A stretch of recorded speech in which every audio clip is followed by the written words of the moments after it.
What if the greatest fortunes of the last century were not built during periods of stability, but during the exact moments when the world was falling apart? What if inflation, the force we are taught to fear, has always been a silent engine enriching powerful nations while the global population watches its income erode year after year? This is the hidden contradiction that most economic narratives avoid. Because once you pull this thread, an uncomfortable truth emerges. Inflation has never been accidental. It has always been strategic. Look closely at every major inflationary era and a pattern appears. When ordinary families struggle to afford food, rent, or energy, financial elites accumulate assets that rise faster than prices. When governments expand money supply to stimulate economies, the first recipients of that new money are not the people at the bottom, but the institutions closest to the source: central banks, commercial banks, corporations, and sovereign wealth funds. By the time money reaches the public, the value has already been diluted.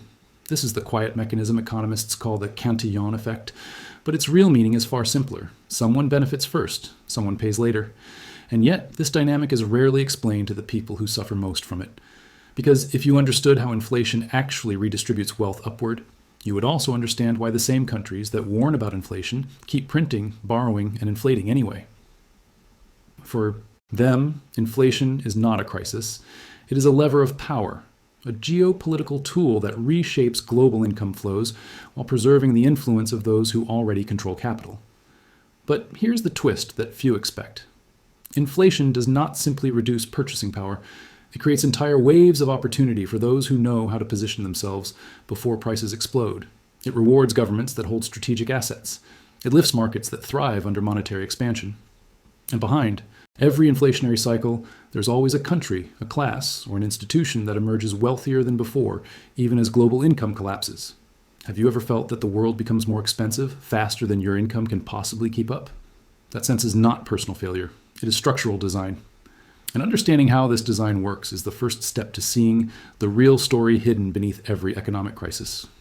Before we move forward, tell me in the comments if you have ever lived through a moment when everything became more expensive at once, and make sure to like the video and check if you are subscribed, because what you will uncover next may genuinely surprise you as we continue into the deeper layers of this unfolding pattern. The moment you realize that inflation is not merely a rise in prices, but a deliberate architecture of power, the entire economic landscape starts to look different. Behind every spike in the cost of living, behind every sudden surge in asset prices, there is an invisible machinery operating long before the public feels the impact. This machinery begins with one question. Almost no one asks, who receives the new money first? Because whoever touches fresh liquidity before the rest of the world does not just benefit. They rewrite the rules of wealth distribution in their favor. When central banks expand the monetary base, the first ripple does not flow toward wages or small businesses. It flows toward credit markets, institutional, investors, and government balance sheets. These entities buy assets at pre-inflation prices, long before the consequences show up in supermarket aisles or energy bills. By the time the new money trickles down to workers, the purchasing power has already been devoured by the very system designed to stimulate the economy. This is why inflation hits the poorest the hardest, even when stimulus is packaged as a rescue. The design ensures that those furthest from financial institutions experience the erosion first and the benefits last. But there is a deeper layer most people overlook. Inflation is also a geopolitical instrument. When powerful nations inflate their currency, they are not simply managing domestic challenges, they are exporting economic pressure across borders. Countries that rely on dollar-denominated imports absorb the cost of American inflation, even if they never printed a single note themselves. Meanwhile, nations with strong financial sectors accumulate profit from global demand for their currency, their treasury bonds, and their markets. The imbalance becomes self-reinforcing. One nation inflates to protect itself, while others pay the price through collapsing real income. Every inflationary cycle reveals this same choreography. Liquidity injections distort asset values, governments quietly reposition their reserves, corporations leverage low interest rates to acquire real assets, and workers watch their salaries stagnate relative to the new cost of existence. It is not chaos, it is a sequence. One that repeats because the beneficiaries understand exactly how the game must be played. And the more you analyze these cycles, the clearer it becomes that inflation is not simply tolerated by major economic powers. It is cultivated, managed, and released like a controlled burn that clears the field for those prepared to harvest afterward. As you begin to see inflation not as a chaotic consequence, but as a repeating sequence, another unsettling layer emerges. Inflation is one of the most effective wealth transfer mechanisms ever engineered. It does not simply raise prices, it rearranges the economic hierarchy with quiet precision. And the pattern becomes undeniable once you examine how wealth behaves during and after each inflationary surge. While households struggle to secure basic necessities, the value of assets held by the wealthy accelerates at a speed no salary can match, creating a widening gap that feels less like an accident and more like a structural feature of modern economies.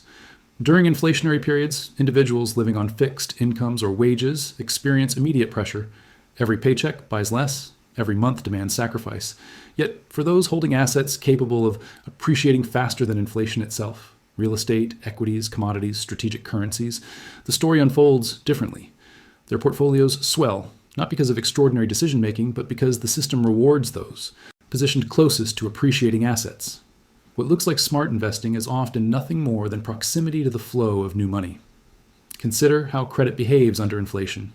As prices rise, the real value of existing debt falls, which disproportionately benefits corporations and governments who operate with massive leverage. A debt burden that once strained budgets becomes easier to manage simply because the currency used to measure it has weakened. Meanwhile, individuals rarely experience this relief. Their debts are smaller in absolute terms but costlier in practical terms because their income does not rise at the same pace as their expenses. Inflation silently punishes the unleveraged and rewards those with access to institutional credit. And there is another subtle dynamic at play. As inflation intensifies, people who cannot keep up with rising costs begin liquidating assets to survive. They sell land, property savings, or small investments at moments of desperation. Those with liquidity step in, acquiring undervalued assets from those forced to let them go. It is a pattern as old as financial history. Crisis for one class becomes opportunity for another. The cycle repeats across continents and centuries, and always with the same result.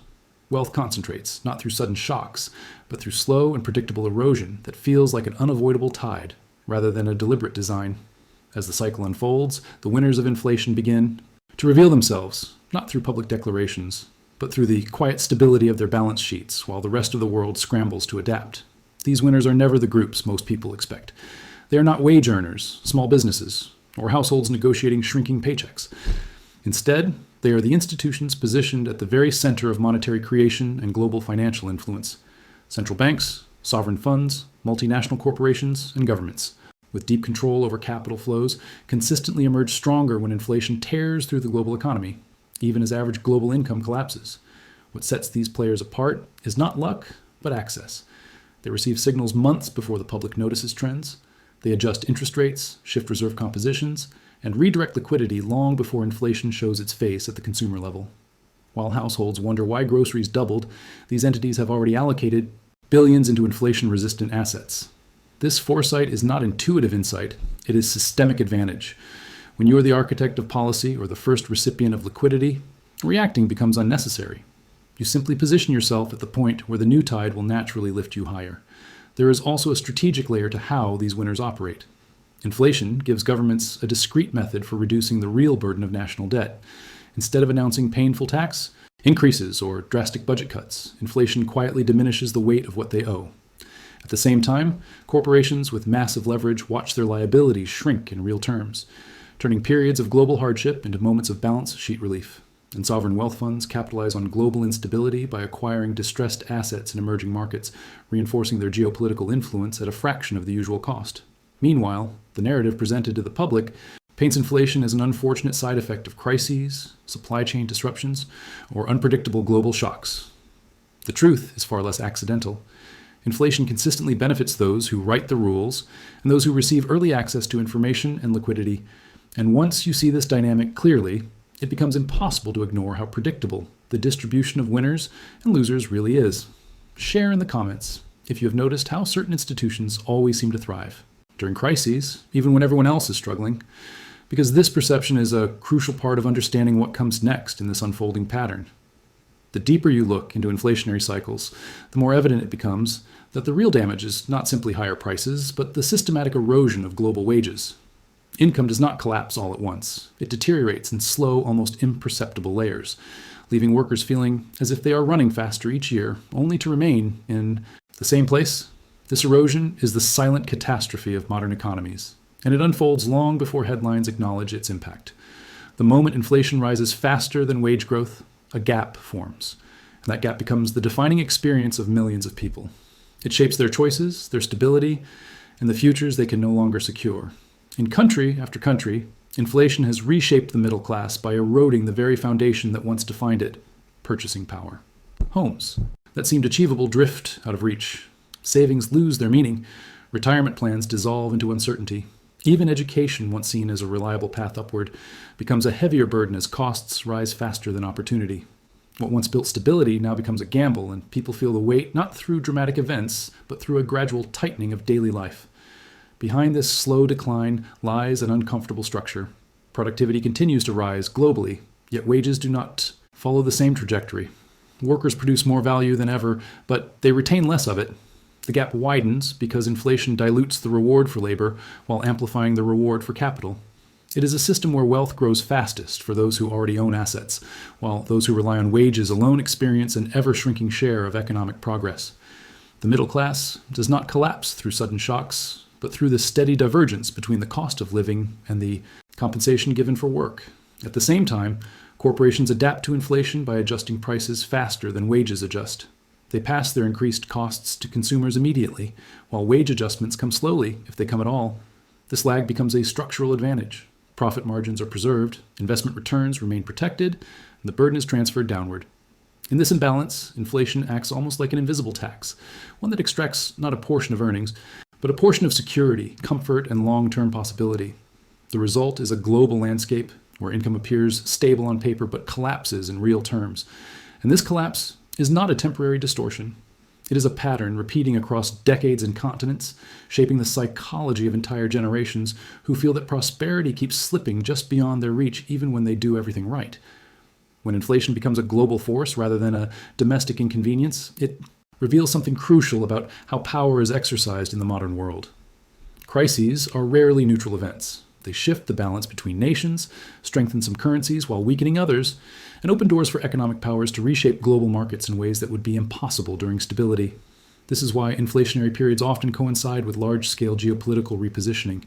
They create moments when the rules soften, institutions stretch, and strategic players quietly move into positions they have been preparing for long before the public senses a shift.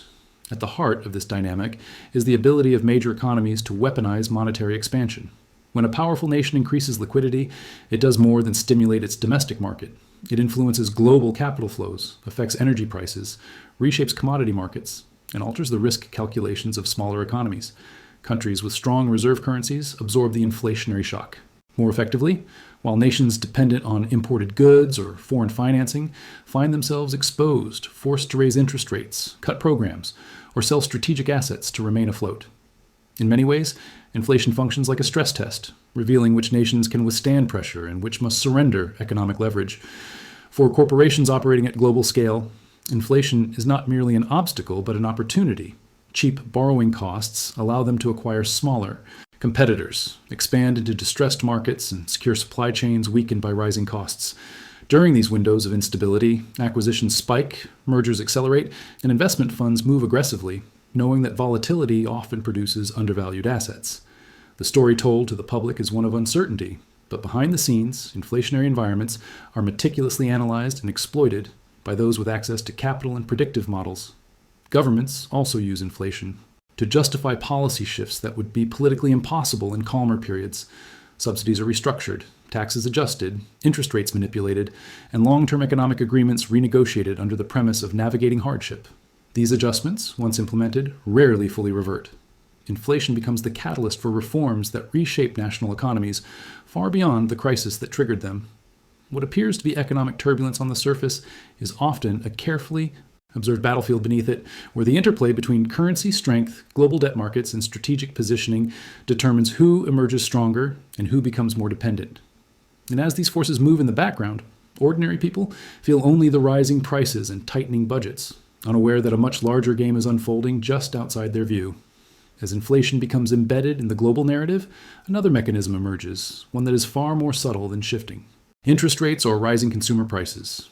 It is the mask of progress, the carefully crafted story that governments, financial institutions, and global organizations present to the public to maintain confidence, while the true redistribution of wealth unfolds beneath the surface. This narrative is not built on lies, but on selective truths, emphasizing temporary gains, isolated recoveries, and optimistic forecasts that overshadow the deeper structural imbalances at play. It gives the impression that economic turbulence is under control, even when every indicator suggests that stability is far more fragile than it appears.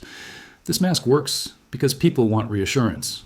When income shrinks and necessities become harder to afford, the promise of recovery becomes psychologically essential. Leaders highlight fluctuations in GDP, short-term market rallies, or improvements in employment statistics, creating the illusion that the inflationary wave is a temporary distortion rather than a systemic recalibration. Meanwhile, long-term charts show a very different picture. Real wages stagnate, productivity rises without corresponding rewards, and wealth concentrates faster with each cycle. The narrative becomes a tool to prevent panic, but also to prevent scrutiny. At the institutional level, this storytelling is even more strategic.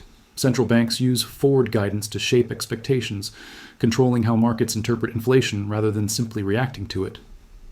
Governments frame deficit spending as an investment in future prosperity while quietly allowing inflation to erode the real value of their debt. Corporations present rising prices as necessary adjustments rather than opportunities to expand margins. Every actor benefits from maintaining the appearance of progress because a confident public is easier to navigate than one demanding accountability. Yet the cracks in this narrative become visible when you compare lived experience with official data. People notice when their money stretches less each month, regardless of what inflation targets claim. They observe how asset owners accumulate wealth during crises while wage earners struggle. They sense the widening disconnect between what is reported and what is felt. And once this awareness grows, the mask of progress becomes harder to sustain, revealing a system designed not to protect the many, but to ensure the resilience of the few. Share in the comments if you have also felt this disconnect between what you hear about the economy and what you actually experience day to day, because recognizing this gap is essential for understanding what comes next in this unfolding cycle.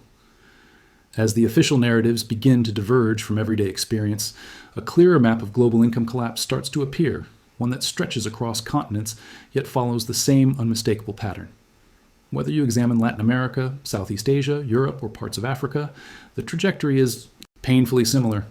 Wages stagnate, living costs rise faster than any adjustment can compensate, and the middle class that once served as the backbone of national stability slowly thins out.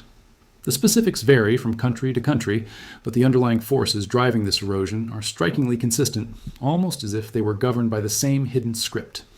In nations heavily dependent on imported goods, inflation becomes a direct pipeline of vulnerability. As global prices rise, domestic currencies weaken, forcing governments to raise interest rates aggressively just to maintain access to international markets. These measures, while necessary in theory, often suffocate local industries and reduce job opportunities, accelerating the decline of household income. Meanwhile, countries with export-driven economies face a different challenge: rising production costs that outpace the value of their exports, compressing margins, and limiting wage growth. The pattern manifests differently, but the destination is the same. The map becomes even clearer when you track how each nation responds to inflation. Some impose wage controls, others subsidize energy or food, others borrow aggressively to maintain stability, but none of these solutions escape the underlying problem. Inflation works faster than policy.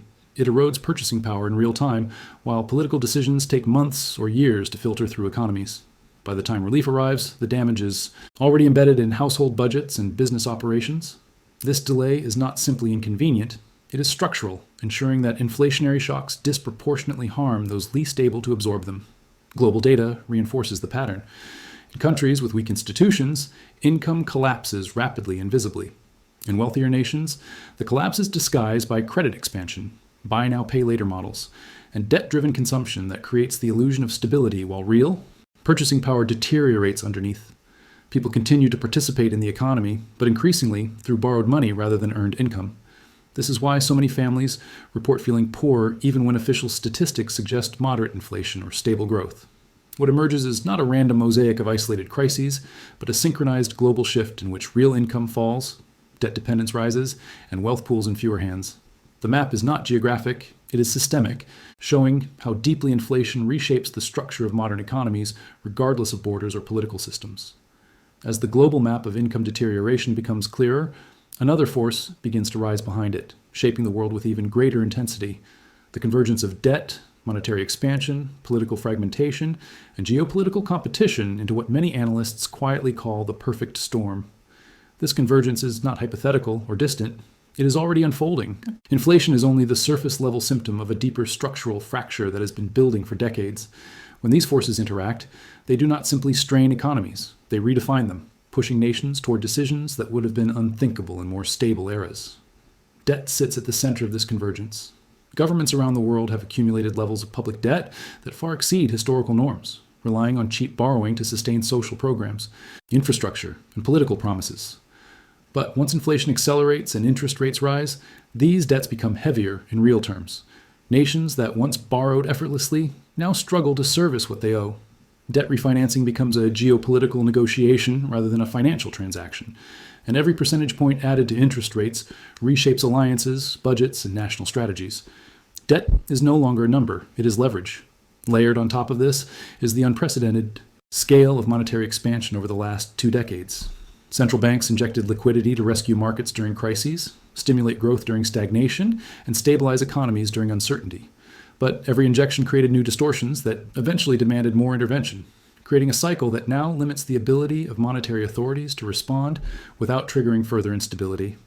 Inflation is a direct consequence, but the deeper effect is a world in which financial systems depend on constant support, leaving little room for error.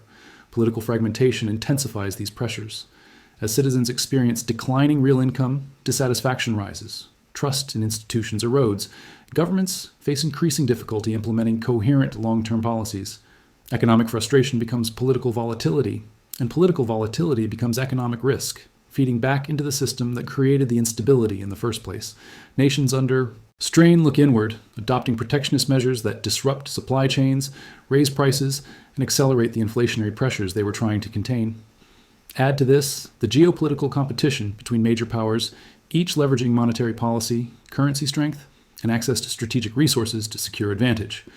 Energy markets, commodity supplies, and technological access become battlegrounds where inflation is both a weapon and a consequence.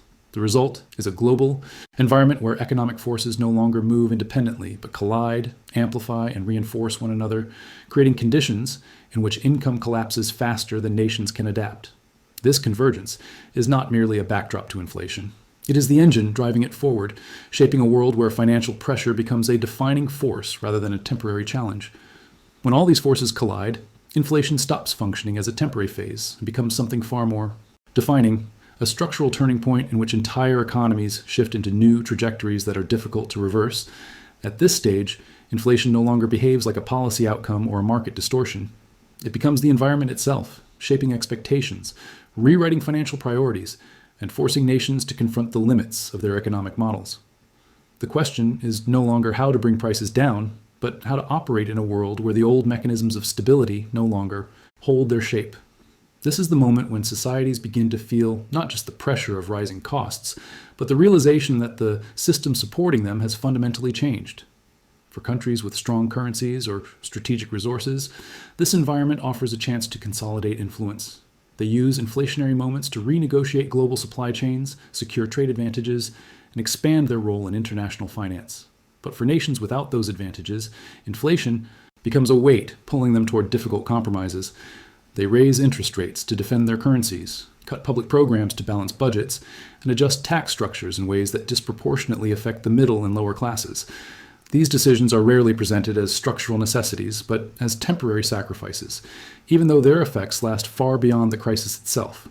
Businesses and investors adapt quickly to these new conditions, shifting capital into sectors that thrive amid uncertainty. Data, energy, defense, and real assets become the focal points of global competition, while smaller enterprises struggle to survive rising operational costs. Individuals attempt to navigate this environment with whatever tools they have, but the speed at which inflation reshapes opportunities often outpaces their ability to respond. The result is a widening distance between those who can reposition themselves and those who must absorb the consequences of the shift. And yet, amid all this complexity, one truth becomes increasingly clear.